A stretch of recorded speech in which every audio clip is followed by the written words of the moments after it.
start off in great depth a little bit about Nehal and what he brings to the table for us. So his background is as much in India as Nigeria. So his family has an Indian background, and I think he grew up in Nigeria, and he studied in some of the leading colleges in the US, including Middlebury and Harvard University. He's worked in admissions and in student affairs in a number of leading colleges, including Middlebury. And therefore, he has a very good view of the whole picture, both as a student as well as from the side of colleges. So that makes him really someone who can give us a very balanced view of the whole situation. And even since we set up this program, new news has come in. Trump is doing what he thinks is right, and however it impacts us. And let's try and get some answers over here. Though I do hope Nehal will also tell us a little bit about Middlebury itself. It's such an exciting college.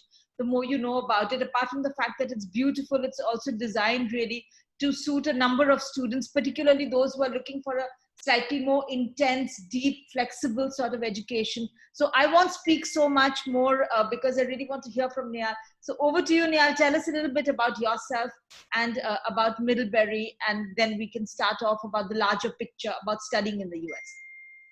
Certainly. Thank you so much for inviting me. Happy to be here. It's not too early, fortunately. It's 8:30, so it's a decent time difference. So super excited to be speaking with you today. Thank you also for the introduction and the kind words. So yes, so I do have experience now working within the field of higher education for the last decade or so, and have had the fortune of experiencing different colleges and universities as a professional environment, but also personally as a student. So I'm happy to share what I can about the sector at large. But one thing at the get-go to know is that there's such a huge diversity of different types of universities in the US. There's upwards of 2,500 degree granting institutions of higher education in the United States. So it is a huge industry. There's a lot out there. Pretty much anything that you seek, you can find. So that's also important to sort of place in context. Certainly, I can speak to Middlebury and the colleges that I know better a little bit more. And having worked in the field, I have a decent sense of our landscape, but I will be speaking in general terms for the most part. Nonetheless, I look forward to trying to answer your questions as they come in as well. So I'll spend a few minutes talking about Middlebury. I'll give you a snapshot there. Certainly would encourage you to do some digging on your own. There's a bunch of great resources online that will teach you a lot about the college, about small liberal arts colleges in general, and hopefully that this is the start of your journey as you start thinking about different types of universities. That's one type, and certainly a popular one. So let me just jump in. I'm going to share my screen. So hopefully you can see that. And it's just a few slides, so I'll try to go through them quickly to give you a brief overview of Middlebury College in particular. So we are a college of 2,500 students. Now in the Indian landscape, that is small. In the US landscape, that is also small. So we are very much considered a small liberal arts college. And when I say undergraduate students, I mean only undergraduate students. So we don't have graduate students on campus. And that's an experience that is intentionally built to be just for those 4 years for undergraduate students. It is as a result, a very intimate community of students who would largely live on campus their full 4 years and really participate fully in life on campus, academics, extracurriculars, social life, really in the bounds of this beautiful campus itself. We're really happy to be located where we're at. So we're located in the state of Vermont, which is in northern New England. So these states up here on the top right of your screen are the states of New England in the Northeast, and we are in Vermont, so one of the older states in the country. And the college itself was founded in 1800 by the town of Middlebury. So we're founded by the community that we're part of. it's a community of about 10,000 people. So even the town itself is a pretty small town, and Vermont is known for its idyllic, more sort of pastoral location, as you'll see a couple of photographs, but we're not too far away from big population centers. Getting to Middlebury is pretty easy. The biggest city in the state of Vermont is about 40 minutes north of us, and that's called Burlington. That's where Bernie Sanders is from, if that's a name that you're familiar with. We're also right across the border from Montreal up in Canada, so that's a pretty large city. And of course, Boston and New York as well. So this is pretty classic Vermont, beautiful landscapes. It's really an inspiring place to be.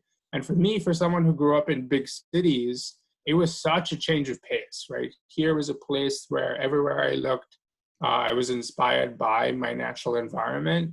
I really felt grounded in this place. And it also helped me remember that this, my primary identity right now is that of being a college student. And certainly it's not a school for everyone. If you're looking to be in a big city, we're not, that's not the part of the experience that you will find at a school like Middlebury because of our location. Does it mean that you will have any of a less rich experience? Not necessarily. I think our campuses do an incredible job, particularly students on our campuses are so driven and motivated. They do an incredible job of keeping students engaged, even outside of the classroom. It's not a sort of campus that empties out during the weekends or anything like that. So that's the town of Middlebury, and towards the bottom of the image is the campus itself. And this is another photograph of sort of downtown Middlebury. Great restaurants, movie theater, cafes, these sorts of things. A pretty quintessential small college town, one might say. So as I said, a residential experience that is at the heart of what we do is that it's an immersive environment, right? We want you to really be a part of this community fully. And whether that is as a scholar or whether that is as a person, you're growing, you're learning, even outside the classroom constantly in so many various ways in which you engage. We are incredibly welcoming and always have been of international students. And this is not uncommon for US colleges, but in terms of proportion, we have done a really strong job of sort of presenting a slate of students from across the country and the world. So all 50 states in the US are represented, as well as more than 75 countries on campus this year. Which lands up being about 15% of our student body comes from abroad. They might be international students, or they might actually hold US passports as well, but it's a sizable chunk of our student body, and they're really well supported by resources to make sure that their transition to the US, and this is something that's particular to the US in these incredible resources that exist for students to navigate any challenges, whether that is personal, academic, and otherwise. So we have an office, for example, called the International Students and Scholar Services Office, and their entire job is to support the 300 or so international students and scholars on campus, whether that's with visa issues and questions, tax issues and questions, or just a resource to answer, small and big questions about what it means to be a student in the US. We also have a host program for our international students. So you can opt in to have a local host family. You don't live with them, but it's just a family in town that you're connected with. And they are a resource for you, but they might invite you over for meals. You might invite them to campus if you have an event on campus that you'd like to sort of celebrate and share with them as well. That's really great support to have in when you get into university life. I think Absolutely. having that support of a family would be really wonderful. Sounds great. Absolutely, yeah. I had a host family. I was an international student. I had a host family when I got to Middlebury, and it was huge. It had me experience the location in such a different way from the perspective of someone who lives here full time.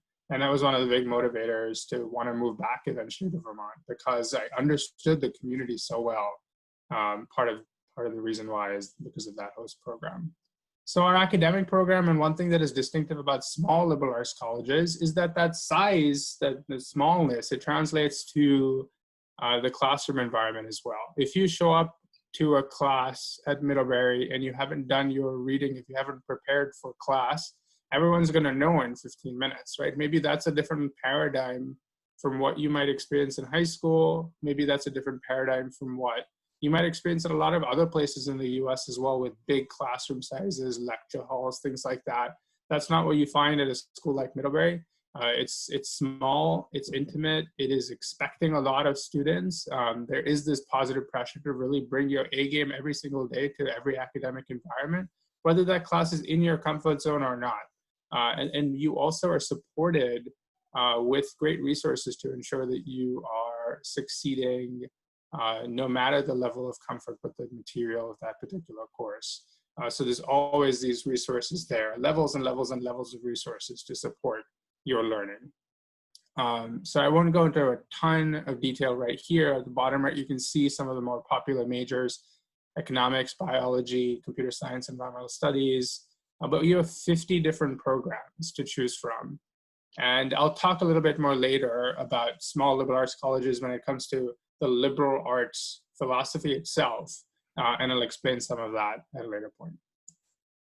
We're also known for our study abroad programs. As you can see, we have a program in Delhi as well. But most of our programs are language-based because we have this strong reputation for internationalism as well as sustainability. That's another field that we're really strongly known for.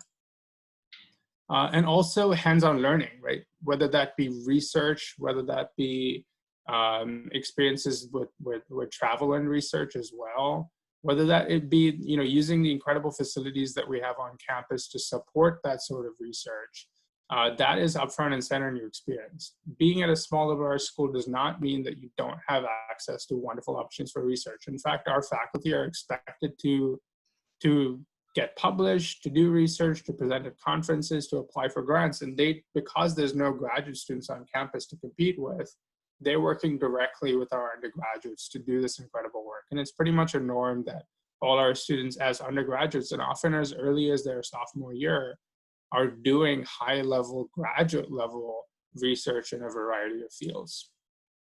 So, you know, what's next is also an important question. And this is something that as you navigate the landscape of higher education, it's always an important question to be asking colleges and universities. What are the outcomes of your university? You know, where are students heading? So this slide, and perhaps I can share it with you all later as well if you want to look at it in more detail, it sort of demonstrates that our students are incredibly successful in such a huge variety of fields. And that's partly because of the sort of the brand recognition as well. You know, there's no doubt that helps open doors, but it's also backed up by substance. It's students who have had this wonderful educational and personal experience and are so excited to enter the workforce and contribute in such a variety of ways with so much vigor and energy, as well as confidence in their abilities to be successful professionals. We also have a wonderful internship program. So talking about resources, this is a great example of it, right? So if you want to spend a summer doing something that's important to you, but you find an unpaid internship, you know, how are you supposed to do that if you don't have any savings? We actually have $1 million set aside to cover the cost of unpaid or underpaid internships that you can apply for. And remember, it's a small college, so it's less competitive when it comes to accessing those sorts of resources. So I'll pause there in terms of my presentation itself, and perhaps we can hop into questions. Yes. Nehal, I actually wanted to ask you to share your opinion on two aspects of this whole process. One is, you know, for students who are considering going to the US this year. So we have some questions around how the current situation impacts their prospects, and you know, students who would be, let's say, graduating, students who join in 2021 who will be graduating in 2025 and 2026 and so on. And you know, of course, it's a little difficult to project so far, but it may be a little easier than to project it over the next 6 months. I think those are the tougher ones. So if you can give us some ideas there. And then we want to have a little bit of a discussion with you about students who are applying this year and next year, and what should they do to really make their profile stand out and really get the outcomes that they want. So looking at it in two parts, let's start with the first, which is to say that how should students be considering this thing about applying to the US? Now, what we understand is that COVID has impacted three aspects of the whole idea of studying in the US. One is the possibilities of getting jobs once they finish their college. The second one is this whole aspect of studying online, and how does that even work, and how much value that gives them. And the third one is the possibility of getting financial aid. So with any one of the three things, if you could just give us, let's talk about prospects first. And how do you see the prospects of students applying in 2020 and in 2021 will be graduating in 25 and 26? How does this whole situation impact them? That's great. And, we don't have a crystal ball and we don't know what the economy will look like a few years from now. I can give you a little bit of a personal experience. I started college in the US in 2008. And if you remember what that coincides with, pretty much right after I got to campus, a few months in, there was a global economic downturn. And 4 years later, though, things had improved quite significantly. So when I graduated and entered the workforce, there was actually it was on the upswing, which is a really great time to be applying for jobs, when actually companies are looking to expand again, organizations are looking to expand again. So that ended up not really being a significant issue for my graduating class. Again, I don't know what it will look like in 2025, right? We're certainly in unprecedented times. But that the global economy is so interconnected, as you experienced perhaps in India already, is so interconnected that when there is economic challenge, and perhaps it's triggered by something that happens in the U.S. because it is still the biggest economy in the world, that the repercussions are felt everywhere. And the idea of there being economic challenges is not siloed to a particular country. So certainly I would not advise waiting it out to see how things might improve in the future. Your time is valuable, and while I certainly support ideas such as gap years and gap semesters and things like that, we don't know what the future holds, certainly, but getting your education is something that can never be taken away from you, no matter when you graduate. So that is something to be striving toward. In fact, if you end up being in college when the whole world is in economic shambles, that's sort of the best time to be in college, because you're still gaining and building value for yourself, but you're not sort of seeking value from others necessarily. Yes, that makes sense, Nehal, and I like how you are sort of mirroring it to what happened in 2008, and that students who joined at the time when the economy was crashing had the fortune of sort of waiting it out while they were getting their education, and then when they finished college, which was perhaps in 2012 and 2013, was when the world was sort of recovering, or the US was recovering from the great crash in 2008. So similarly, students who would be joining in, probably students who are graduating in 2020 and 2021 and even 2022 would have the brunt of facing the economic downturn. Of course, there are strategies for them to handle it as well. But students who are joining in 2021 and 2022 will probably have the fortune of graduating at a time when the economy is recovering, and that's probably a positive to look forward to. So that certainly makes sense. I want to pick up on this idea of the gap year, since many students are asking us that what if I take a gap year after grade 12? And my great concern is that, see, if you weren't planning to take a gap year anyway, and now you take a gap year because of the pandemic, how much sense does that make? Mm-hmm. I'll say that you won't be alone, right, in choosing to do that. Certainly, there's a lot of people who are opting into that. But right now at this stage, experiences are slim across the board. So even if you wanted to have a gap year that your voice is you felt was fulfilling, do at that time. Can you hear me okay? Yeah, now we can hear you. Okay, your voice had disappeared in the middle. If you can just repeat the last bit. Thank you. Yeah, what I was saying was that because of the world being what it is right now, that there's actually a more limited scope of what you could actually do with your gap year to begin with, right? And that's also a factor. We want to see that you are doing something, you're contributing, you're growing in some way, and we totally recognize that. that there are fewer options right now, but you don't want to be in a situation where you're choosing to be bored at home for months and months and months. That's not going to be fun for you. If you are able to find an opportunity that feels fulfilling and feels like it is sort of worthy of those months of your life, certainly you are totally welcome to take that step. If you're feeling anxious about the situation and you just don't feel ready to take that step towards college in the fall, that's also perfectly respectable. We get it. As I said, you won't be alone in making that choice this year. I think there will be a lot of students who choose that. But the default, you also have to sort of think about what happens next if you do make that decision. And I hope that there are good options for you. Right. Yes, yes, Nihal, right. That's a good way to look at it. Just weigh what you can do in the gap year itself.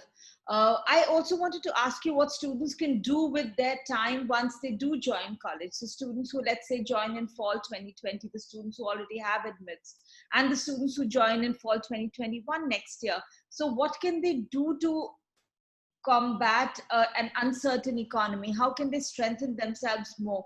I often find that students seem to think getting into a college in the US as being the ultimate destination, though I believe that it's a very small piece of the larger puzzle if you're really looking for prospects. So how best can students approach the 4 years of being in college to handle an uncertain economy when they get out? That's a great question. And being international students in the US, I think that you have to approach the question with thought and strategy. If your choice is that you want to come back directly to India right afterward, then that's also should be a factor in the choices that you make around academic fields, certainly, right? You perhaps want to be thinking about that piece, what comes next, with a little bit more intention than is necessitated of an average American student, particularly in a context of like a liberal arts college where you come in undecided, right? You're not applying to a particular program, but instead you're just applying to the college at large, and you make that decision later on. So that's, unfortunately, the reality of the situation is that you have to bring with you some strategy and thought. Does that mean that you need to limit your choices? No, not necessarily. You can still have a wonderfully rich, broad education. Perhaps you can, major in physics and, double major in English. Whatever those choices that you might make, that whatever feels right for you. It does mean that you have to be connecting the dots between your academic choices and your professional choices with a little bit more thought, intention, and deliberativeness, right? That has to be an active part of your thought process, perhaps a little bit earlier, because those choices matter. And there's certain, particularly in the US, I think if you wish to stay in the US and work here, what field you major in actually will influence in some regard your ability to stay in the US and work on OPT, whatever the visa status is that you might choose. There are sometimes barriers to entry in that case. So that is one thing that I would say. One advantage of being in the US is what I was talking about in the sort of richness of resource, and something that often takes a little bit to get used to for a student that has grown up in the Indian cultural context is taking that step toward being comfortable, asking for a resource to support you. That is different for, I think, a lot of Americans, where they might expect that and might be able to navigate those conversations with a little bit more fluency, because that was perhaps part, not always, but perhaps part of their cultural upbringing, their experience, even within high schools. And you don't want to be left behind, right? Because all those resources exist for you as much as they do for anyone else. if you are here in the US, and they really are wonderful in augmenting your experience as a student. If that's an academic resource, that will help make you the best student that you can be.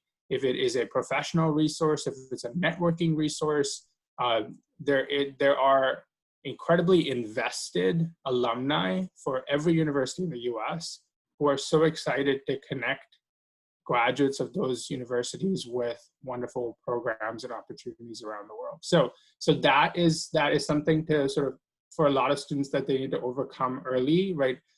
Because often universities are ready to take 10 steps toward you if you take that one step in the direction of those resources. But that initial step, that feeling of sort of getting over that initial discomfort is something that takes a little bit of practice. But that's another way in which you really get to sort of sharpen your value proposition by being someone who is seeking input constantly on the story that you tell about yourself at the point of graduation. Right. So I think what Nehal is saying interestingly about course selection is about you looking at the OPT. You know, for international students, some of you would be aware that students who have a STEM degree or major in a STEM degree, they have a 3-year optional practical training, which means that you can work on your student visa, as opposed to students who do not have a STEM degree. But the interesting part to understand about that is the fact that STEM degrees come in areas that do not immediately appear to be STEM. For example, psychology. For example, digital and multimedia design. There are certain business courses, and so starting, I think 2 years ago, some economics courses as well that come under the STEM, sort of the STEM label. So it's good for you to have an idea about what the college offers and what are the STEM degrees that college offers even before you join, so that you know that there's this bouquet of 3 or 4 courses that I could choose from that will maximize my stay back options in the US. Because frankly, if you have a 1-year optional practical training, that makes it that much tougher for you to land a job, as opposed to if you have a 3-year optional practical training. So environmental studies itself, I believe, is on the STEM list. And so, those are some interesting areas.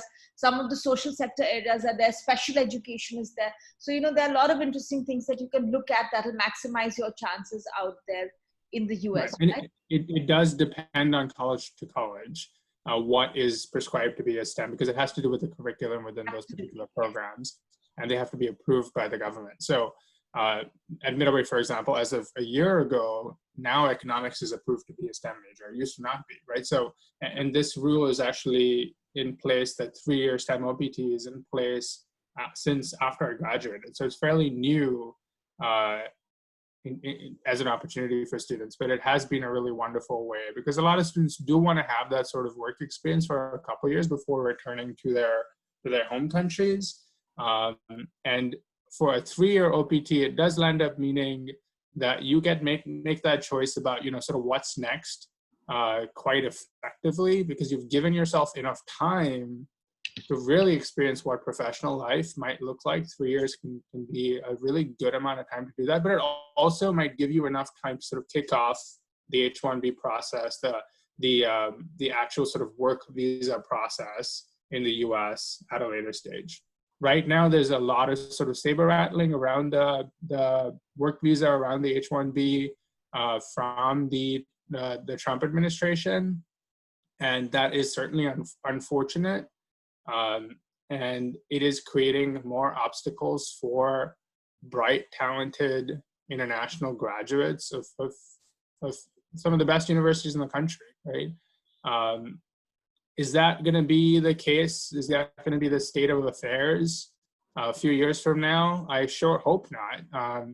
I think the majority of the country sees the value and reason to have a strong H-1B program, and I can't imagine that won't be back on track, even if Trump were to be reelected once COVID dissipates, because it is one of the most sought after policies and protected by big business in the U.S. that they really depend on international talent, and they really need the H-1B visa. So that is my best guess of the situation. So I would not discount the U.S. for what it looks like, at the point of your graduation, 4 years or 5 years from now, because of a current Trump policy around the work visa. Right. So that, Yes, I do agree that H-1B visas would need to open up. I would imagine there'd be a lot of pressure from within the US itself to open it to international talent, and particularly Indian talent. So I do think that should be much smoother by the time these students get there. A little view from you on the aspect of online classes. Two questions really there. One is that some people seem to think that it may be possible for international students to actually join this fall semester itself, though most people seem to say that it's definitely not going to be before Jan. Now, will this impact the quality of the education that the students get? So is that a reason to say that, oh my God, if it's going to be online, then I won't get much value out of an online education anyway? So how should they look at that? Yeah, I think that's a personal decision in a sense, right? We often think about quality of education in universal terms, but it really is how you best learn as a student, and what are the ways in which you are best able to engage with knowledge. So if you are someone who is kind of a self-starter, really values sort of reflecting, for example, on notes that you have taken in class, coming up with sort of a deeper understanding of it independently, perhaps, and then sort of bringing that to your next session with your peers in a classroom. Maybe online learning doesn't really affect your ability to take away from that class a lot of value. But maybe there are other people who really are stimulated by being in a classroom with others who are intellectually engaging then and there with one another. So for that person, they might not see an online platform to be as valuable. So I think it is a question that sort of you have to reflect on a little bit. That being said, some of you might be already thinking about and might already be enrolled in universities to start this fall. As Richard pointed out, very unlikely that the country will be in a situation where we can easily welcome international students to our campuses this fall, just because of the sort of getting the visa is going to be such a hard challenge. We're not saying that we're not permitting international students to come to campus. If they're able to do it, and we will support them through the entire process, they are welcome to show up on campus, and each campus has its own current opening plan. For Middlebury, because of our location, because of the state of Vermont doing really well in its response to COVID, we are actually offering all students the ability to come back if they so choose in a little bit of a modified fall semester this year.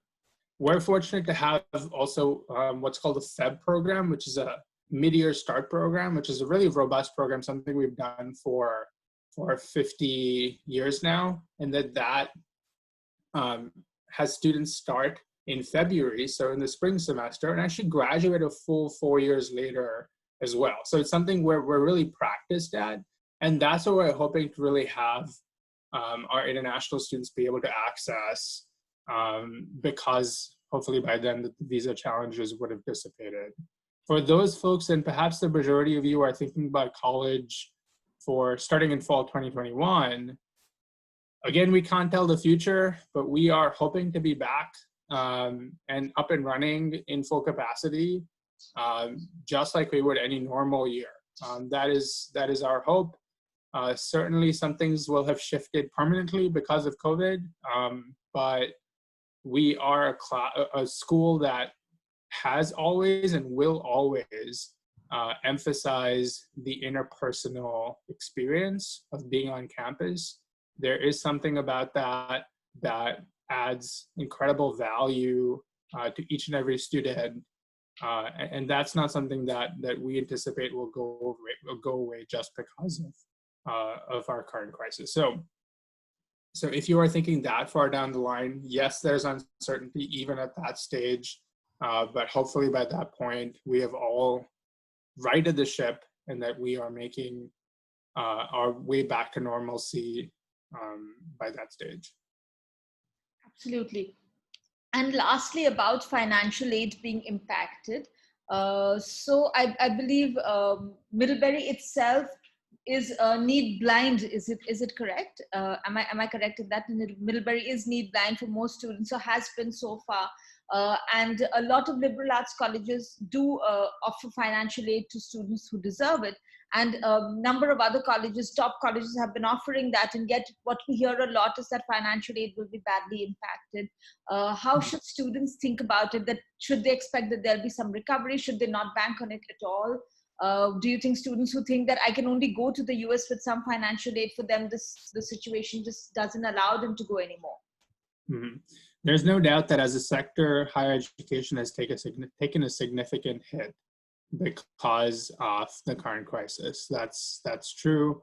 For colleges that have a need blind policy like Middlebury does, it takes a certain commitment that is ongoing, and we are at no risk of changing the policy at this stage, right? That our budget projections, we are comfortable. We're fortunate to have a really strong endowment that's performing pretty well.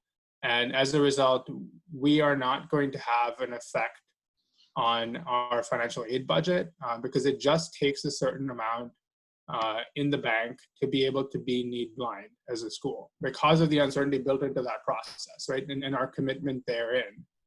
So we are as a school not at this stage looking at touching our financial aid budget, which is we recognize is coming from a really privileged place, and we're fortunate to be able to do that. We also have a fairly sizable international student budget. It does end up being that applying for financial aid as an international student does put you in a more competitive pool. We are not need blind for international students, but the pool of money is still the same. So it does end up giving us international counselors, it's me and a colleague who read all our international applications, much more flexibility in building a class, even of international students, that is socioeconomically diverse. We aid several dozen students every year from around the world. Now, there are a lot of schools that will be narrowing down their merit aid budgets, will be narrowing down their financial aid budgets. Often you will see the top tier schools in the US not just being need blind, but often also committing to meeting 100% of demonstrated need. That means that if the student has applied for aid and is admitted by the college, that their commitment from the college is to make sure that the college is affordable.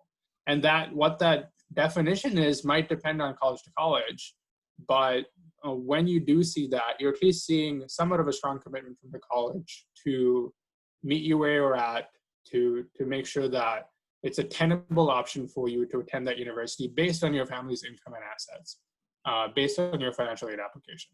So that is a commitment that I don't anticipate changing from a college, unless it is absolutely necessary for the budget of that university, which might well be the case. We're still going to take some time to see what that looks like for the next cycle, but it might well be the case for some colleges that sort of are struggling a little bit more significantly with their budgets.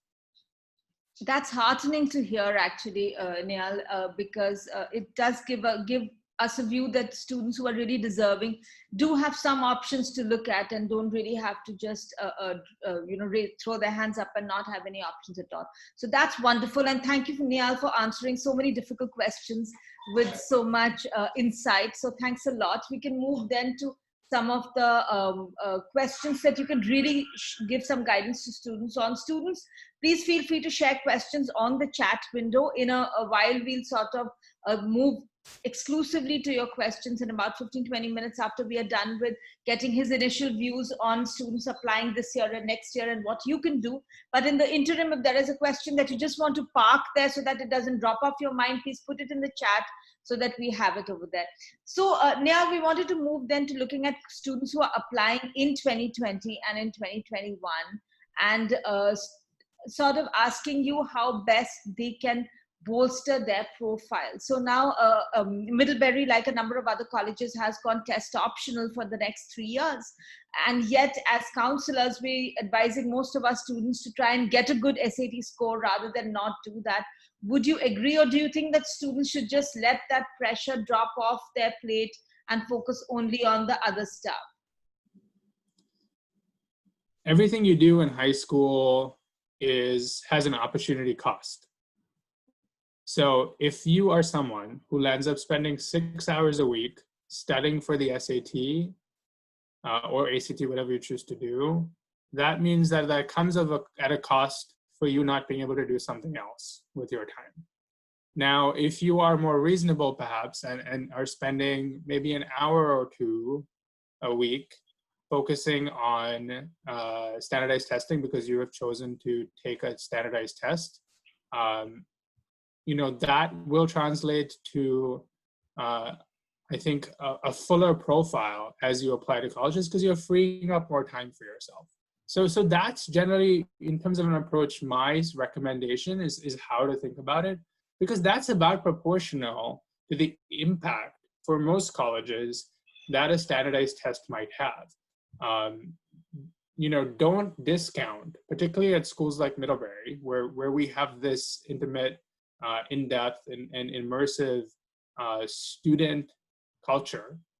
Don't discount the value of other things that you might be doing with your time, right? Your extracurriculars, but not just extracurriculars, research, internships that you might have, family responsibilities even, whatever that is for you that takes up your time, that is not any less important than standardized testing, particularly in today's environment, right? I think there's been a significant shift away from a dependence on standardized testing across the board.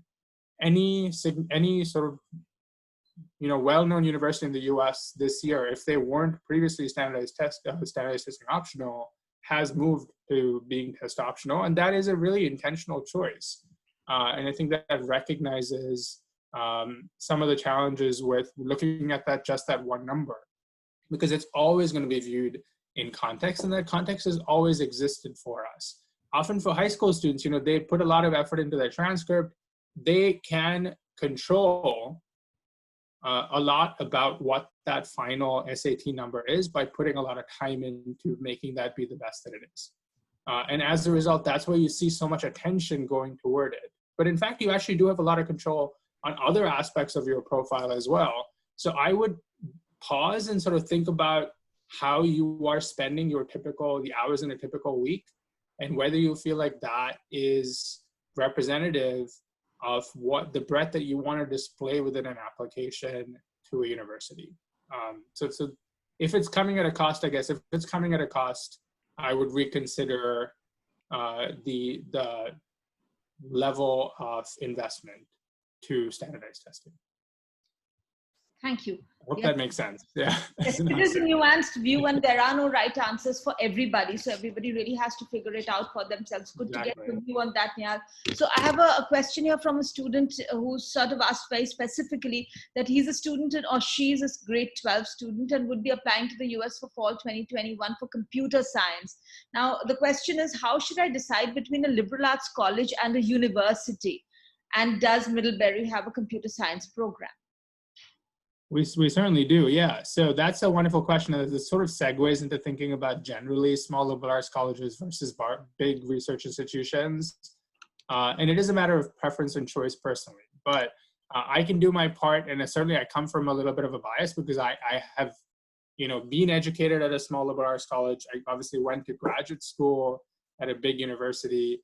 But that itself, right, I had sort of the best of both worlds in a sense, because I, as an undergraduate, really had this close-knit environment of supportive professors that I got to know on a first-name basis. I live in this community now, and I still am friends with a lot of my professors that I took class with 10 years ago, 12 years ago. So that is not something I would have had at a big university. I probably wouldn't even had the guarantee of them knowing my name, right? So, and that's a world apart. So there is no comparison on that front, I don't think, in terms of the nature of the actual academic experience, because that is upfront and center of small liberal arts college. We just have undergraduates. Everyone's focus is on them having the best resourced, highest touch environment, opportunity and access and experience during their 4 years. So that's part of it.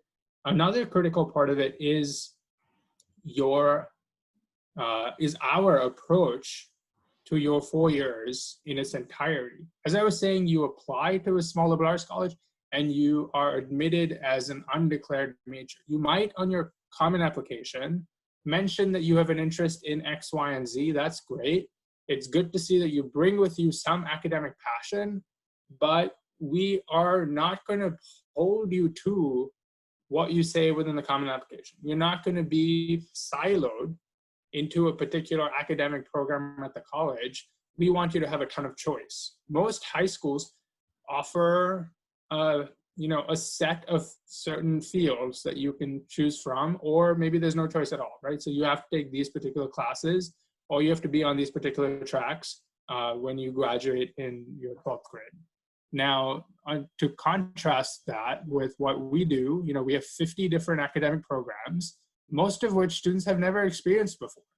So how do you end up being a anthropology major if you've never even taken an anthropology class before? So if there are topics that interest you, we want you to experience what those topics are about, and we're building that into how students can approach their 4 years.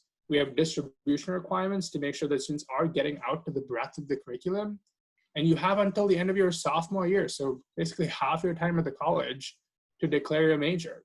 So you do have this breadth alongside the depth within particular fields to ensure that when you graduate, not only do you have knowledge and skills associated with different topics and fields, but you have this really flexible toolkit that you are a incredible writer, but you're also a data scientist, and you are a really adept researcher, but you also have wonderful quantitative skills, right? So all those sorts of things come together in a way that you have curated for yourself, right? No two students at Middlebury in our history have ever taken the exact same classes during their 4 years. We have 1,400 classes, 1,400 classes offered every year to 2,500 students. So if you do the math there's a ton of choice, and they're really incredible courses. So that, alongside your research opportunities, alongside the ability to really be in the driving seat, alongside your relationships with your professors, all those pieces come together to make it truly an academic experience that is wonderful, that is really fulfilling. So to talk about computer science in specific, because that was a question, sorry that I veered off track a little bit, but I wanted to give you context. So yeah, we have a really robust computer science program. When I was a student, it wasn't as hot a topic, right? It wasn't something that students were necessarily majoring in as much. There were maybe 7 or 8 majors in computer science. A lot of students, for example, I was in environmental policy, and Chinese major. And I took a couple of computer science classes, as did most people, but that gave me some fundamental skills, but I didn't major in it. But now that number is up to about, I think, 70 or 80. So it's really, really grown in size every year, right? 70 or 80 students every year are majoring in computer science, to the point that we had to hire a bunch more faculty. And this year we actually opened a new building that's dedicated to computer and data science, because there's such a high demand for that particular topic. So there's great opportunities for research. The difference is that at a school like Middlebury, there will never be a class taught that's called Introduction to C++ or Introduction to Python, right? Those sort of particular languages and things like that are things that you will learn on your path to answering the big questions that the classes pose. So it might be that you take a class like I did on environmental systems modeling, it was an interdisciplinary class between environmental studies and computer science, and those are pretty common. And I was learning topics that were really relevant to my major and I was really interested in, but in the computer science department. And I had to learn programming languages to answer the big questions about environmental systems modeling that the class was posing. It was so much more exciting and interesting than having to read a textbook about, then you type this in and hit enter and then put this in. And, you know, that was just not, that was part of the process to get to the final point, but it was just so much more fascinating to have bigger, larger arching questions that really sort of stimulate conversation and discussion and critical thinking for students. And that's a big difference often in our approach. And our students within those majors are incredibly successful because they bring to the table to a career and to future employers so much more than just the fundamentals, right? Because they can demonstrate through the thesis that they wrote, through a different, through an app that they might have built, through a particular problem that they might have solved, using those critical thinking skills and the tools that they've had, that they are really at an incredibly high level of performance already through the experiences that they've had as an undergraduate.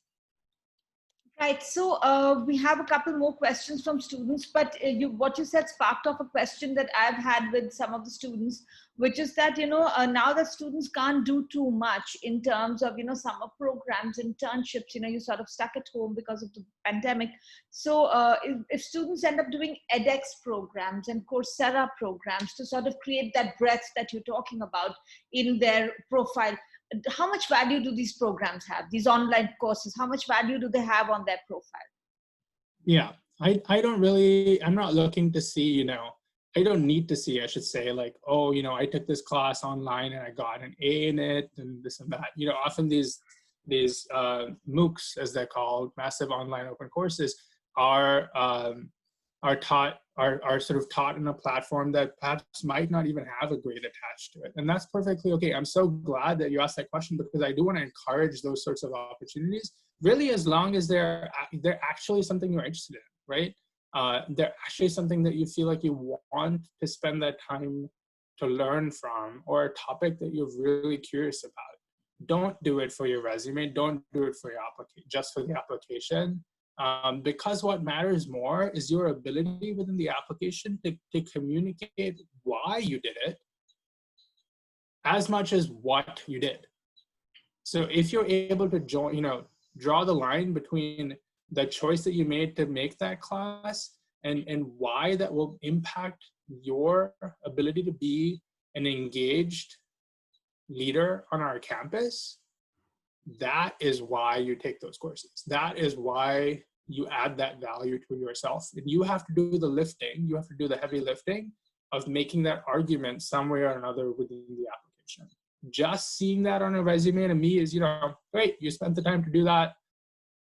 What does that, what value does that add to you as a person, right? And I don't want to be in a situation where I have to postulate what that is for you. I think it's sort of incumbent on the applicant to do that work instead. And it comes from a much more genuine place if you choose to do that. So do it if you're interested in it, actually, and do it if you feel like that adds to your being in some significant way. But yeah, I think they're great. I think they're wonderful. I wish that they existed earlier. I would have done a bunch of them when I was in high school.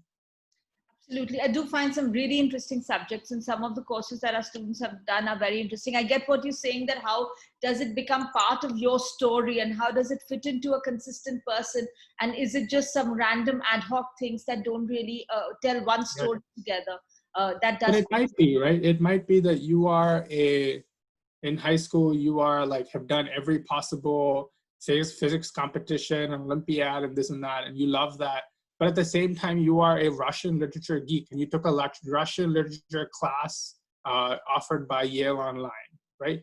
And that kind of shows, if that is authentically who you are, that is pretty neat. That's really cool. And that sets you out from the crowd a little bit, right? Because we see hundreds of people who are just about the physics thing, for example, right? And just taking one example, But if you're genuinely someone who has these sort of disparate interests, that itself is not a negative. In fact, it does again go into telling how you, as you said really nicely, that it goes into how do you share that story with us, and if it fits into that story, then that's a really nice piece to add on.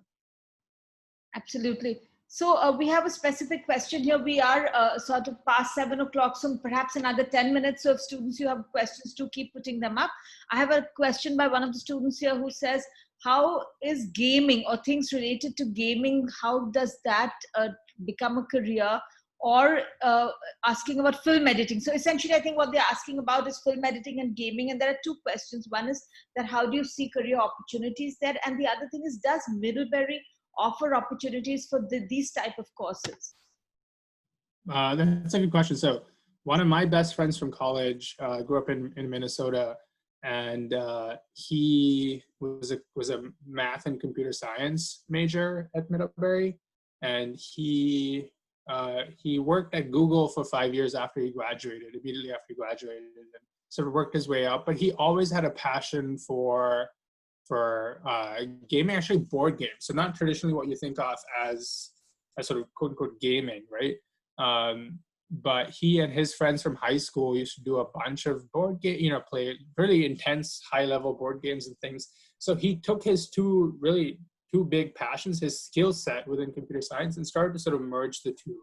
So him and a couple of other people are sort of building, currently are sort of, he's not in that job, he's not at Google anymore, he's doing this, where he is building sort of smart games, right? Building board games that are informed by his programming skills and models that he builds online. So they're really sort of not the typical board game, right? Really sort of high level, intense things. But it's kind of just an example of like how you find things that you're passionate about and really sort of seek that out. It's not just about, what big name job you land, but hopefully that you have within yourself an intellectual curiosity that travels with you for the rest of your life, and an ability to be a lifelong learner as well, that you're open to that. So if you are interested in things like gaming and film editing, again, it goes to a matter of personal choice and style. So if you want to be there are some programs out there in the US that are super narrow, right? That teach you how to build online games. That is not something that we offer. But there are people who have written their thesis on topics that connect to gaming and have done a lot of research on those topics at Middlebury. And they've gone on to successful careers within those particular fields because they're bringing with them sort of that critical lens and applying that to these things that they're really passionate about, right? They want to be the best, most thoughtful, most informed scholars on whatever topic that might be, whether it's film editing, whether it's gaming, that's up to them. But again, it's really a matter of question. You can do whatever you want because of the flexibility within the curriculum. It becomes a matter of sort of how you want to approach it. Do you want to do it in a more direct technical way, or do you want to do it in a way that is thinking more sort of critically, analytically, and system-wide about the topics that you're interested in? That's true across the board, really for all fields. So what you're saying is that there could be many fields, such as possibly even art and design, where somebody could design their program in Middlebury in such a way that they're able to get depth in it. But if they specifically want to major in these very specific areas, then possibly Middlebury wouldn't offer that sort of very specific major. Am I getting it right? Right. I'll give you my own example. I got to Middlebury and I thought I wanted to be an international studies major, right, at first, because that was the thing that I really loved in high school. I discovered a passion for environmental justice and environmental studies, particularly environmental policy, and at the international level. So it was kind of relevant to my interest in high school as well. And I also happened to have studied Chinese, and I started studying Chinese at Middlebury. I studied abroad in China. I was funded to do an internship in China by the college. I landed up doing my thesis research in environmental studies on Chinese environmental policy. And now there is no Chinese environmental policy professor at Middlebury. There's someone who has a little in the political science department who has some experience in that, and she ended up being one of my thesis professor research readers. But that was an area of knowledge that really hadn't been explored because it was so narrow. It really hadn't been explored in a lot of depth at Middlebury prior to me. But I chose to do that, and there were a ton of resources right there for me to be able to pursue that narrow choice. So I know so much about that one particular topic now because I directed my learning in those particular topics, right? So in that way, that topic could be whatever you want it to be, and you can certainly dig really deep into whatever that is for yourself. Absolutely. Great. So that's wonderful to know. There's another question here about, this is a very specific question, I think, particularly from students who've done an IGCSE or an IB, an advanced level English course. Would they need an IELTS or a TOEFL Right. for US applications? I think you can answer that for the universities that you are aware of. Yeah, I'd say most universities will look at students from India, particularly those that have been in school entirely in English for their 4 years of high school, which is often a majority of students who are looking at the US from India. They say that that is sufficient, so that they needn't necessarily submit TOEFL or IELTS or do a Duolingo, whatever that is for you. It is not critical to do that if that is your context. If you feel like there are weak English grades in high school and you want to cover your bases a little bit, maybe that in that situation you would want to think about English proficiency testing. Typically for Indian students, it's not something that we're expecting. Certainly for Middlebury, that's true, but generally in colleges like Middlebury and some of the top tier schools, even on the bigger side, that tends to be the approach. Great. So thanks a lot for that. I think those are all the questions that we have. And I really appreciate, Nehal, how you've gone into the depth of every question and tried to help us understand different perspectives on it. Of course, like we said in the beginning, there are no right or wrong answers, but we're trying to bring you perspectives from the US to try and understand it to the extent possible. So thank you, Nehal. Thank you for your time. My pleasure. Yeah. Being here. Yeah, and I would generally say, to really answer the overarching question of today's conversation, that the U.S. does higher education in a way that's unlike really anywhere else in the world. That really the ability to sort of create self-directed knowledge is pretty incredible. And there's obviously wonderful universities around the world. Because there are political challenges, because COVID has hit us particularly hard, all these particular things, might cause you to pause a little bit and reflect on whether the US is the right choice for you. And that's perfectly valid if that's the experience that you are having. But what I would recommend is thinking a little bit more long-term about not just this year, but generally, I think that we are a place that has traditionally and I think, my personal view, will continue to be an incredibly strong value proposition for international students who get a degree that will serve them for the rest of their lives.